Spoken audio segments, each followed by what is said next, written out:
study. Dahil acceleration is defined as change of velocity over time. Mo na. Okay? And out from this statement, pwede na ito ma-change into mathematical statement siya. Pwede na ito ma-expand ang difference or change as final velocity minus initial velocity, final time minus initial time.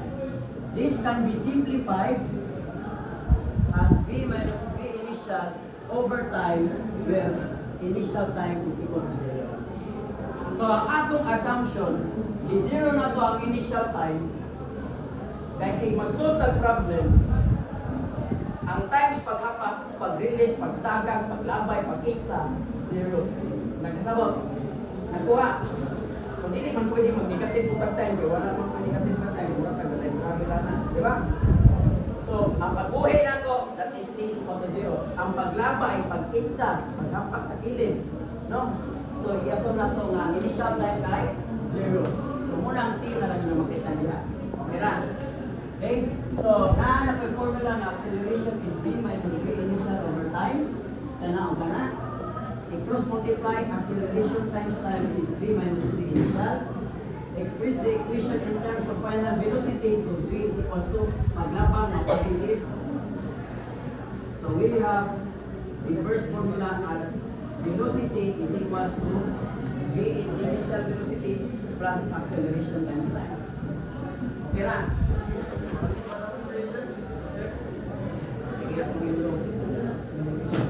Now, next. Kung constant ang iyahang acceleration, pwede makuha na to ang iyahang average velocity. Average velocity is equal to final velocity plus initial velocity over 2. So, pwede rin din na ito muna kung average ba? Yan na itong 2 divide na ito para makita na average velocity. Next. Atuan siya gamiton para mag-derive taglaing formula. Pwede gamiton ako ni siya. So, na-type V delta x over delta t that is equal to final position minus initial position or final time minus initial time that is equal to x over t where the initial position is 0 and the initial time is equal to 0. So, kung mag-analyze ng problem, kung naadiri kapitan na kung buhiin, tagap na ko niya o hindi na ko isa, hindi na ko patakilin, hindi nga posisyon sa paglabay, gitawag na ito siya o 0. Kung muna o negative, kung i-sa taas, positive.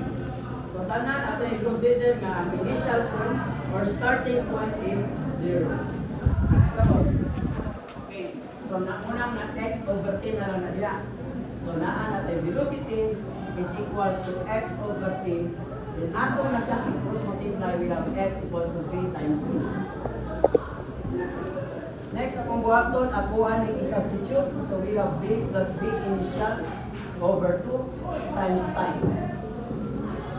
Instead of writing final velocity, kaya itong sulod. So, we have x is equals to v initial plus acceleration times time plus v initial over 2 times t. So, kining velocity na ito, akong gilisan na ito. Next, algebra, atong gian, ang initial of initial. We have 2 v initial plus acceleration times time over 2 times t. That is equal to x. Distribute ang t. So, 2 v initial t over 2 plus 1 half 8 squared. Or this is equal to, makancel ang 2. So, x equals v initial t plus 1 half 8 squared. So, muna ito ang formula. Kapila. Kaduma pa. Arita si katulong.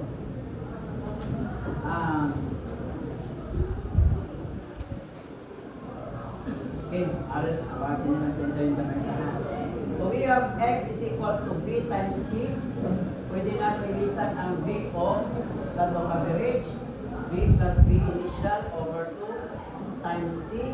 Pwede na ako ni-rewrite. I-factor out na ko ang 1 half. So, v plus v initial times t.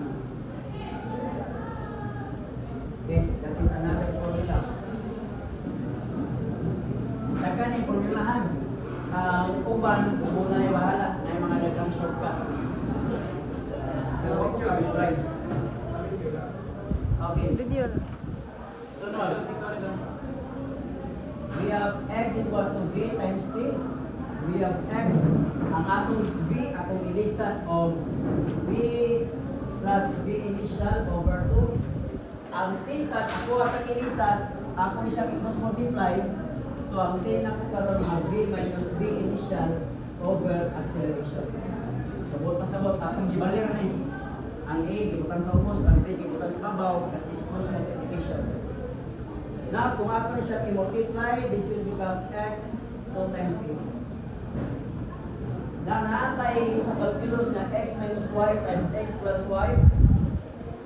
So, mura lang yung xy minus x plus xy minus y squared. Makancel na siya, we have x squared minus y squared. Kung ako din siya i-multiply, this will result to b squared minus b initial squared. Then cross multiply, you have 2ax equals b squared minus b initial squared. Bawa na kung final velocity. So final velocity is equal to, paglabangan na, ang positive na siya, labangan na ni. So muna na siya atong formula. Daga mga shortcut ng mga na-derive ka ng formula. Pero kana lang ako ipakita kay muna yung pinaka-importante. Ang uban, sagot na niya na ibang formula. Okay. Ngano man yung importante nga itong ipakita? Sa problem, mag-projectile ka, mag-vertical, mag-horizontal, kasagaran, pangitaan ta sa acceleration. Pangitaan ta sa final velocity.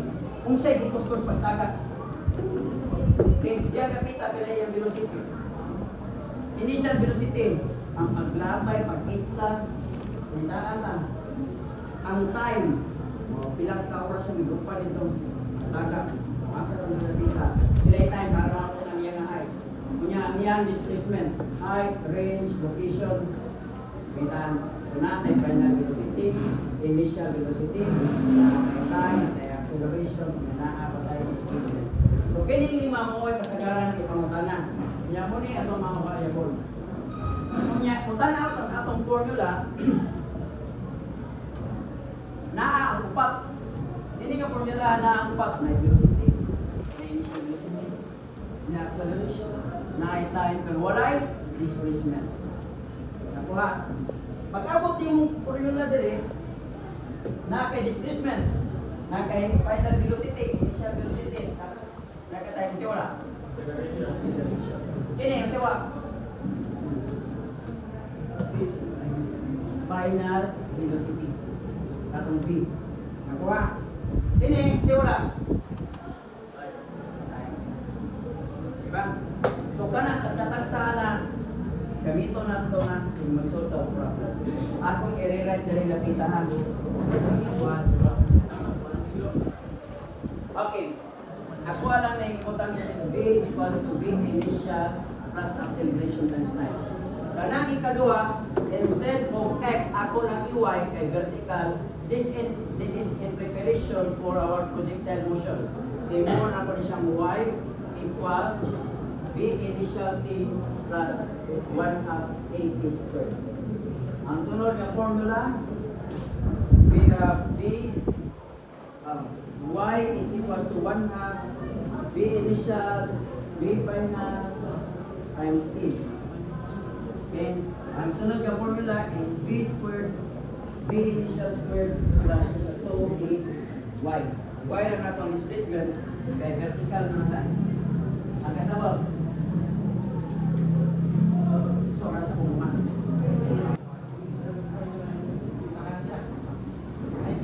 Ini? Ha? Ay, okay na niyo magbali-bali ha? May class naman. Pwede lang, di ba taman siya ang final? Pwede na tama kaya. Pero ako ang notation nila kay gamit ko B as final niya, 0 ang initial time. Sa junior high o sa senior high ko sa lower nga pa mo kung na-F yun. Pero sa taas nga physics, higher physics dapat B o B siya. Null yun, null. Naman yung susunod. Kapag nung buwan pag null, di ba? H sub 0. Wala po.